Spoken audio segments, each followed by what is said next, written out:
경제적 자유를 얻기 위해서는 투자가 필수가 된 지금, 투자자들의 밤은 낮보다 더 치열합니다. 오늘장을 뒤돌아보면서요, 내일을 준비하는 시간, 야간 개장이 오픈했습니다.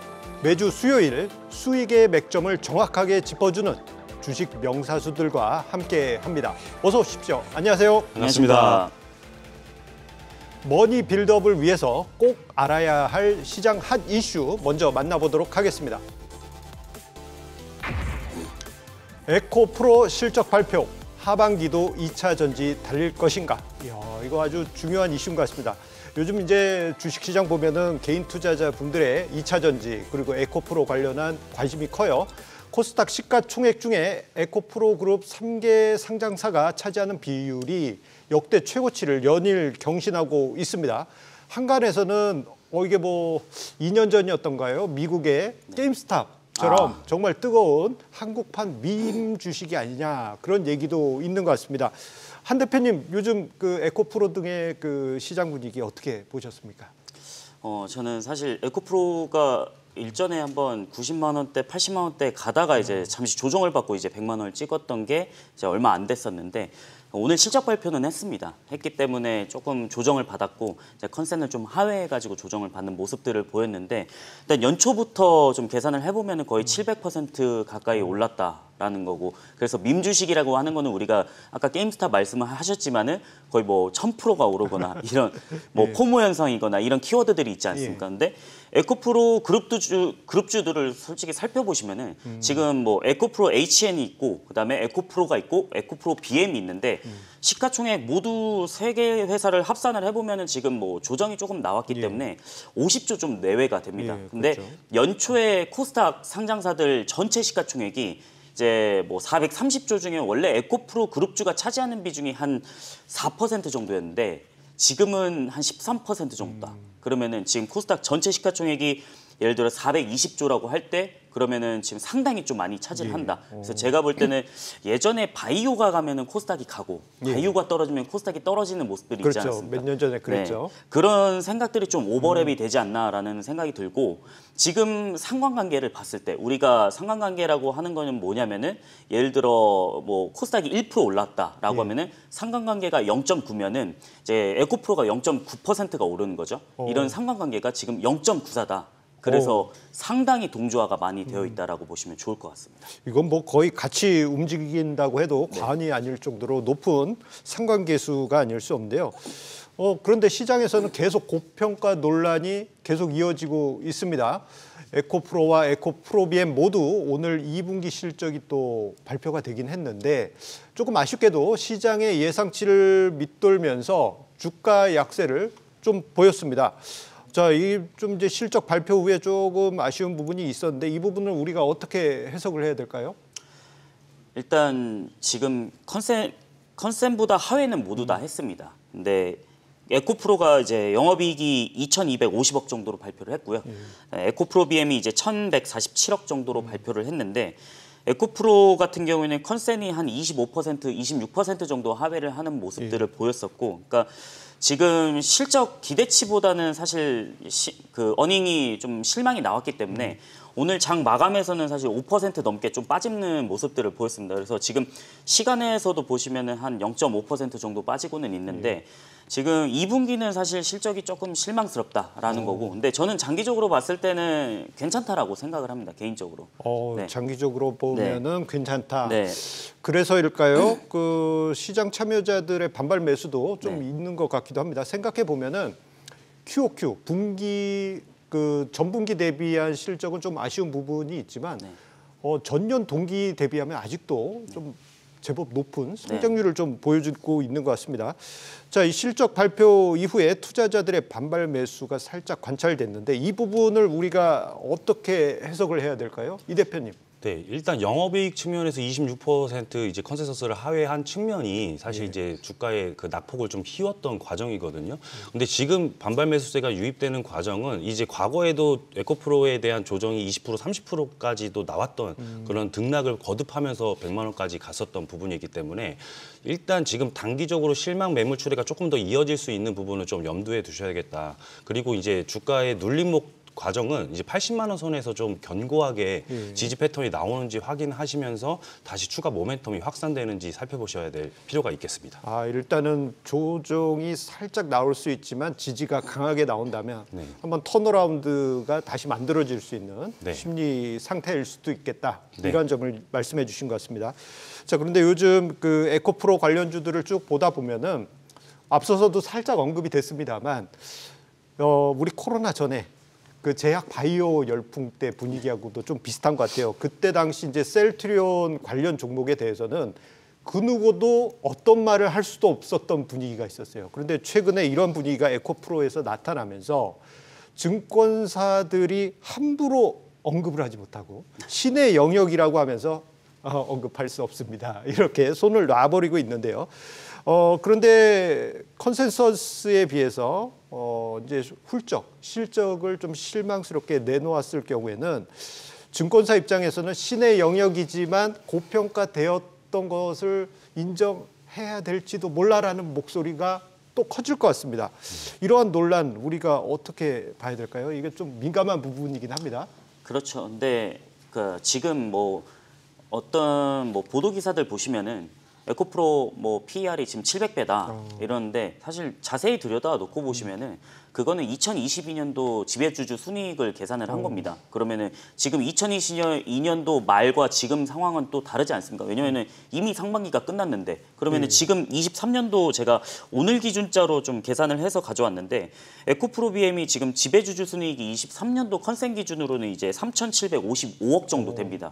그러면은 발행 주식 수가 이제 9,700만 주 정도 되니까 그러면은 EPS 우리가 흔히 말해서 주당 순이익을 나눠 보면은 3,839원이 나옵니다. 그러면은 지금 현재 주가 한 28만 5천 원으로 제가 계산을 했는데 28만 5천 원에 3,839원을 나누면은 PER이 나오지 않습니까? 그럼 PER은 75배 정도가 됩니다. 그러면은 2022년도에 700배라고 하는 것과 지금 주가랑 지금 2023년도의 성장성을 바라볼 때는 저는 뭐 일부 고평가 주가가 빠르게 오르기는 했지만은 지금 장기적인 성장성을 봤을 때는 저는 추가적으로 좀 상승할 수 있는 여력은 있지 않나라고 생각을 하고 있습니다. 그렇다는 이야기는 생각해 보면 전에 테슬라 고평가 논란 때 보면 그런 비슷한 얘기가 많이 있었잖아요. 네, 그렇죠. 뭐 이제 퍼가 뭐 형용할 수 없다 네. 그런 얘기가 있었는데 어느 순간 보면은 고성장이 지속되다 보니까 이제 퍼가 그래도 인정할 수 있는 수준이네라는 영역에 들어왔는데 약간 그런 관점으로 좀 보신 게 아닌가 싶습니다. 자, 그렇다면은 이제 아마 우리 시청자님들도 그렇고 개인 투자자분들도 그렇고 에코프로 관심 가지시는 분들 많이 계실 텐데 영화 명대사 중에 이런 명대사가 있었습니다. 제가 뭐 이정재 씨처럼 잘생긴 사람은 아닙니다만 내가 왕이 될 상인가? 네. 이런 이제 그 유행어도 있었잖아요. 네. 자, 에코프로 과연 하반기에도 왕이 될 상입니까? 이영진 대표님. 예, 일단 왕자에서 이제 내려오기까지는 상당히 오랜 기간이 걸릴 것 같습니다. 계속 왕의 자리를 지킬 것 같고요. 우선 이제 에코프로 그룹주 말씀을 하셨었는데 에코프로 그룹주 중에서도 이제 리튬 소재를 담당하고 있는 에코프로 이노베이션에 대한 지분 가치까지 한번 같이 따져보셔야 될 필요가 있어요. 그 지분 가치만 해도 향후에 이제 20조에서 30조 원으로 예상을 하고 있거든요. 그러면 에코프로에 대한 시총을 빼더라도 50조 원 이상의 지분 가치가 이렇게 측정이 되거든요.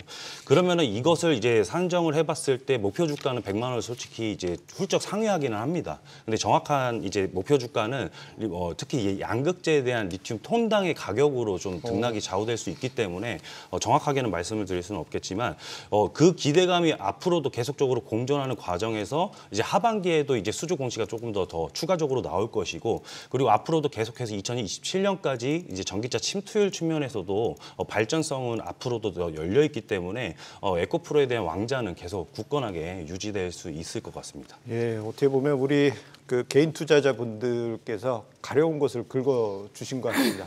그런데 이제 한편 왕자를 지키고는 있지만 역성혁명도 가끔 일어나잖아요. 예, 뭐 역성혁명을 일으키려고 하는지 요즘 포스코 그룹 관련한 종목들이 좀 많이 뜨겁습니다. 이 얘기는 안 할 수가 없는 것 같아요. 최근에 이제 포스코 퓨처엠의 상승세가 무섭습니다. 이게 뭐 이러다가 에코프로 수준까지 올라가는 거 아니냐 뭐 이런 기세가 좀 두렵게까지 에코프로 입장에서 두렵게까지 느껴질 텐데 한 대표님 이게 사실 포스코 그룹주들은 무거웠잖아요. 그렇죠. 그 안 움직이는 종목 중에 하나였죠. 쇠붙이 네. 절대 안 움직여. 그랬던 포스코 그룹주 그리고 포스코 퓨처엠 올라가고 있습니다. 네. 이걸 우리가 이 상승세를 어떻게 해석하고 계속 이어질까요? 어떻게 봐야 될까요? 일단 지금 상승하는 거는 철강 사업 때문은 아니죠. 그렇죠. 예전에 안 올라갔던 이유들은 철강 산업 자체가 그게 밸류에이션에 많이 반영이 됐었고, 근데 지금은 탈바꿈이 됐죠.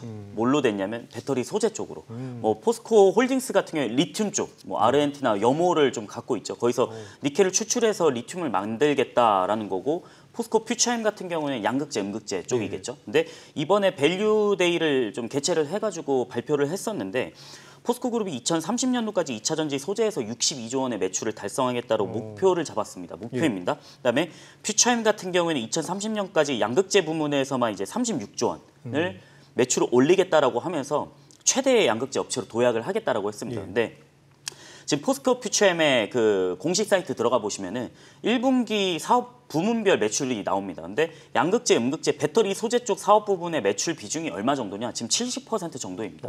그렇기 때문에 사실 지금 주가가 상승하는 거는 배터리 소재에 대한 기대감이 많이 반영이 된다라는 거는 저는 당연히 있다라고 생각을 하고 있고, 그러면은 밸류데이에서 얘기했던 중점적인 내용은 뭐였냐면은 3년 동안 2차 전지 사업에 투자를 할 건데 46%까지 끌어올리겠다라고 했고, 생산 캐파 가이던스를 상향을 했습니다. 그러면은 시장에서는 기대감, 그러면은 포스코 퓨처엠이 이렇게 캐파를 늘리고 그러면은 장사를 잘하게 된다라고 하면은 지금 투자해봐도 나쁘지 않을까라는 지금 인식들이 많이 깔린 것 같습니다. 그래서 옛날에 안 움직이던 그런 부분들과 지금 움직이는 부분들은 철광과 배터리로 보시면 좋겠다라고 보시면 좋을 것 같습니다. 예, 예전 같으면은 정말 포스코 그룹주 하면은 배당만 받아야 된다 이런 이미지가 강했는데 정말 많이 지금 격세지감이 느껴질 정도입니다.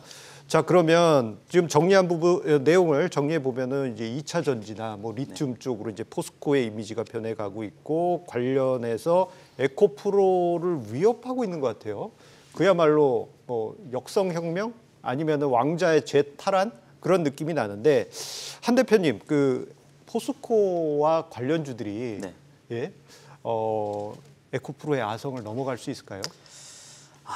이거는 사실 주가적인 측면이기 때문에 제가 뭐라고 말씀을 드릴 수는 없지만은 저는 둘 다 상승을 할 것 같다. 그러니까 누가 반사익을 거두는 거면 누구는 수혜를 보고 누구는 피해를 보는 건데, 저는 둘 다 수혜를 볼 것 같다라고 생각이 듭니다. 왜 그러냐면 지금 둘 다 양극재를 하고 있고, 포스코 퓨처엠 같은 경우 음극재도 동시에 하고 있는데, 저는 양극재는 지금보다 산업 성장이 더 고성장을 이룰 것이라는 생각 때문에 이런 말씀을 드리는데, 왜 그러냐면 지금 우리가 내연기관차와 전기차를 보면은 지금 내연기관차가 아직까지는 많이 팔립니다. 상대적으로. 그럼 전기차 침투율을 봤을 때 미국이 한 7% 정도 되고요. 그다음에 중국이 그나마 좀 빠릅니다. 20% 정도 됩니다. 왜냐면은 뭐 비아디라든지 뭐 니오, 뭐 샤오펑, 리오토 뭐 이런 업체들이 있겠죠. 그다음에 유럽이 10% 정도. 그다음에 한국이 이제 8% 수준인데, 연간 글로벌 전체 차량 판매 대수를 봤을 때 거의 뭐 8천만 대에서 한 1억 대 정도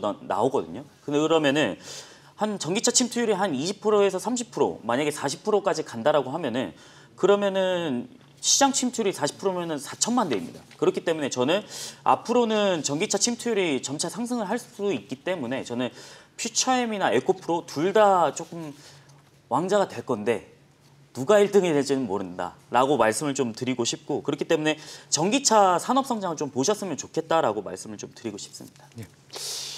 이게 이제 최근에 여러 가지 변화 속에서 포스코 관련주들의 밸류에이션 레벨업도 기대가 됩니다.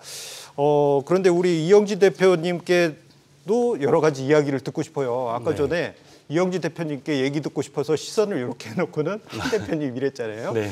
질문이 있습니다. 사실 개인 투자자가 담기에는 에코프로가 비싸긴 비싸잖아요.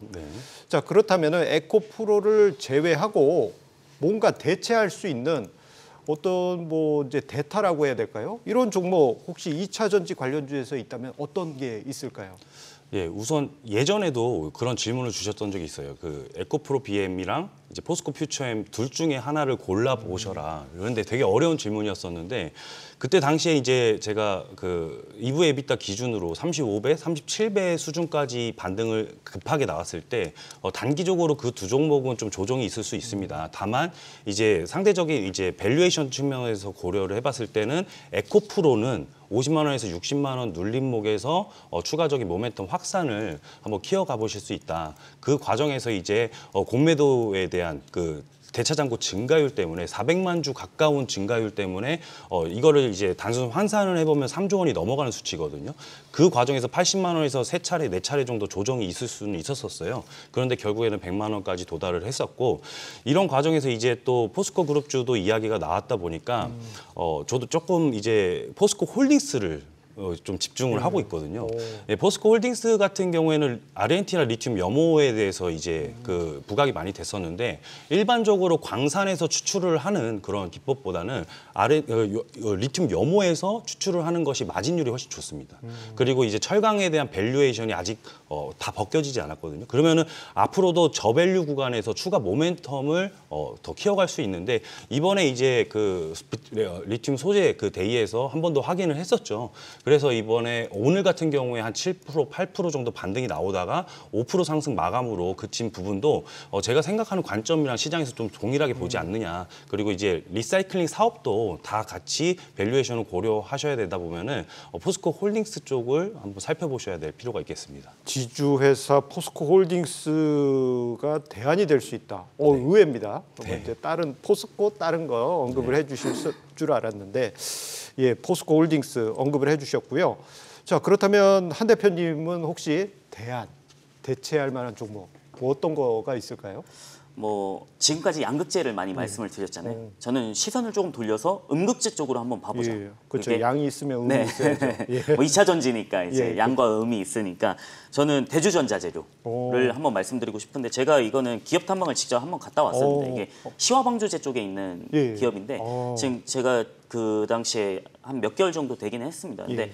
당시 그 시화방조제 본사가 하나가 있고요. 그다음에 지금 공장 새로 증설하는 예. 데가 그 근처에 한 1.6km 정도 떨어진 데 있습니다. 근데 제가 직접 갔다 오고 안에는 못 들어가게 해가지고 사실 보진 못했는데 상당히 크게 증설을 크게 하고 있습니다. 그래서 지금 생산 능력이 지금 3,000톤 수준인데 그 1.6km 떨어진 그 신규 공장이 완공이 된다라고 하면은 10,000톤으로 증가를 하고요. 그게 2024년도고 그다음에 그 옆에 또 땅을 부지를 매입을 했더라고요. 그다음에 지금 그게 완공이 된다라고 하면은 한 2만 톤 정도로 이제 증설이 되는 건데 음극재 같은 경우에 경쟁사가 3군데가 있죠. 중국의 BTR, 여기는 이제 삼성 SDI에 공급을 하고 있고 그다음에 일본의 시네츠와이 있는데 저는 대주전자 재료를 좀 높게 사는 이유가 가서 제가 좀 얘기를 나눠봤는데 대주전자 재료가 이거는 뭐 시장에서 나올 수도 안 나올 수도 있는 내용이긴 한데 제가 가서 물어봤습니다. 테슬라에 들어가는 음극재가 있느냐? 그랬더니 지금 테스트는 하고 있다라고 얘기를 했었습니다. 와, 네. 그것만으로도 큰 거 아니겠습니까? 직접 찾아가서 물어보신 거니까. 그렇죠. 예, 예. 네, 그래서 테슬라가 이제 샘플 요청을 해가지고 지금 테스트를 하고 있다라고 밝혔고요. 그래서 저는 이미 테슬라는 파나소닉을 통해 가지고 중국 BTR한테 이걸 음극재 받아가지고 파나소닉 통해서 이제 들어가는 거거든요. 그래서 지금 테슬라 입장에서는 다른 소재 음극재 쪽을 좀 많이 생각을 할 겁니다. 왜냐하면은 IRA도 있기 때문에 그럼 예. 중국 거를 많이 빼야 되기 때문에 예. 저는 그러면은 그 대주전자 재료에 좀 양극재를 쓰지 않을까라는 예. 생각을 하고 있고요. 그다음에 지금 보시면은 뭐 실제로 그 아우디 이트론이랑 포르쉐 타이칸도 들어간다 이렇게 말씀드리겠습니다. 예, 우리 그 이영진 대표님은 포스코홀딩스 그리고 한용희 대표님은 대주전자 재료까지 이렇게 언급을 주셨습니다. 오늘 정말 많은 이야기가 나온 것 같아요. 자, 우리 시청자님들 두 분의 전략 참고하시길 바라겠고요. 밤까지 핫한 시장 이슈를 분석하고 투자 로드를 제시하는 주식 야간 개장 여러분들의 투자에 큰 도움이 됐길 바라겠습니다.